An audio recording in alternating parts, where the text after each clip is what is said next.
Good morning everyone. आज हम राज्य विधानमंडल की प्रमुख शक्तियां और उनके कार्यों का अध्ययन करेंगे। सबसे पहले हम लेते हैं विधायी शक्तियां।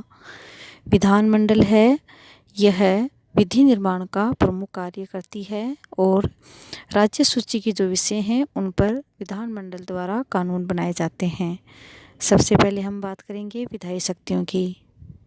राज्य विधानमंडल संविधान की जो 7वीं अनुसूची है उसके विषयों पर कानून बना सकती है। इसके साथ साथ विधानमंडल द्वारा समवर्ती जो सूची के विषय हैं उन पर भी कानून बनाए जा सकते हैं। समवर्ती सूची के जो विषय हैं उन पर संघ और जो राज्य हैं दोनों मिलकर के कानून बना सकते हैं, लेकिन अगर दोनों में विरोध हो जाता है तो ऐसी स्थिति में संघ द्वारा जो बनाए गए कानून हैं वे ही मान्य होते हैं। यदि विधानमंडल द्वारा समवर्ती सूची के विषयों पर पारित विधेयक राष्ट्रपति की सहमति के लिए आरक्षित रख दिया जाता है और उस पर राष्ट्रपति अपनी सम्मति दे देता है तो वह कानून अवैध होगा, चाहे वह संसद द्वारा उस विषय पर पारित कानून के विरुद्ध ही क्यों ना हो। इस प्रकार ये विधायी शक्तियाँ हैं विधानमंडल की। अगली जो शक्तियाँ हैं वे हैं कार्यपालिका शक्तियाँ। राज्य विधानमंडल को कुछ कार्यपालिका संबंधी उत्तरदायित्व हैं उनका वहन करना होता है। राज्य की कार्यपालिका राज्य के लोकप्रिय जो सदन है विधानसभा उसके प्रति उत्तरदायी रहती है। विधानसभा का विश्वास प्राप्त करने तक अपने पद पर भी बनी रहती है। राज्य विधानसभा या हम ये कहते हैं कि विधानमंडल है, ये मंत्री परिषद या कार्यपालिका पर किस प्रकार नियंत्रण रखती हैं। तो बहुत से ऐसे तरीके होते हैं जिनके द्वारा विधानमंडल द्वारा कार्यपालिका या मंत्री परिषद पर नियंत्रण रखा जा सकता है।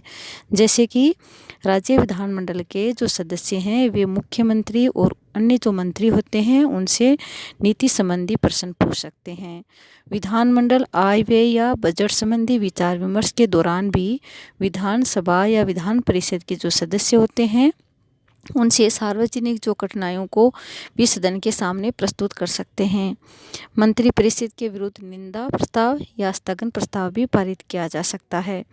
परिस्थितियों के अनुसार यदि आवश्यकता हो तो अविश्वास प्रस्ताव पारित करके मंत्री परिषद को समय से पहले भी पद से हटाया जा सकता है।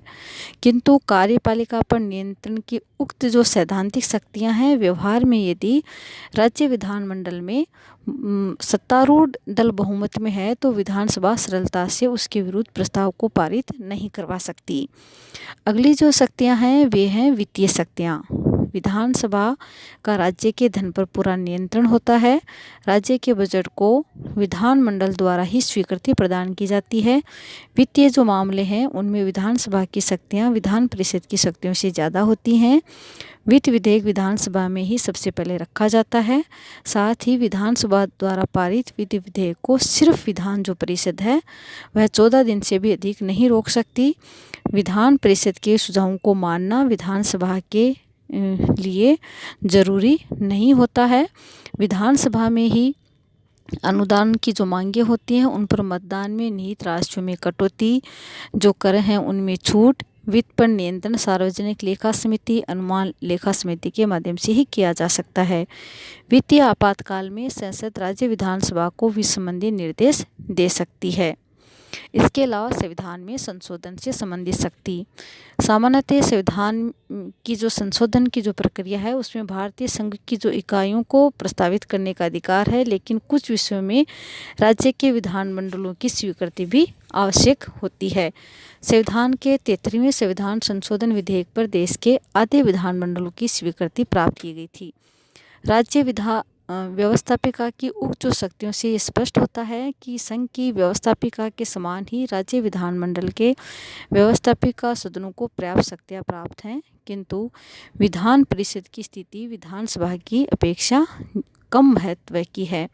विधान परिषद आदि आंशिक रूप से निर्वाचित तथा आंशिक नामांकित सदस्यों से मिलकर बनी होती है। ये विभिन्न हितों का प्रतिनिधित्व करती है। विधान परिषद का अस्तित्व ही विधानसभा की इच्छा पर निर्भर करता है। तो हम ये कह सकते हैं कि विधान परिषद की शक्ति चाहे संविधान संशोधन से संबंधित हो या वित्तीय शक्तियाँ हो या कार्यपालिका शक्तियाँ हो, ये बहुत ही कम होती हैं विधानसभा की बजाय।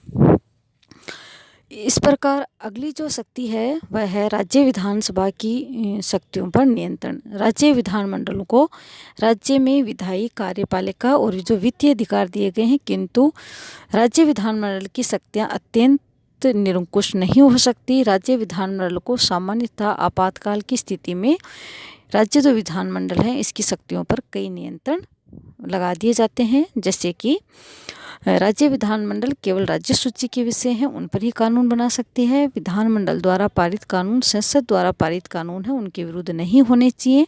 इसके अलावा अगर हम बात करें अनुच्छेद 200 की, तो अनुच्छेद 200 के अनुसार कुछ ऐसे विषय हैं जिन्हें राज्य सूची में समाविष्ट किया गया है, किंतु उन पर राज्यों के विधानमंडल उस समय तक कानून का निर्माण नहीं कर सकते जब तक कि उन पर भारत के राष्ट्रपति की पूर्व स्वीकृति नहीं मिल जाती है।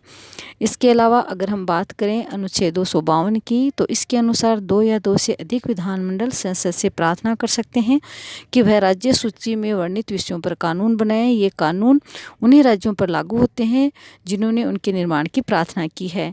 अन्य राज्य के विधानमंडल भी संसद के बनाए कानून को स्वीकार कर सकते हैं।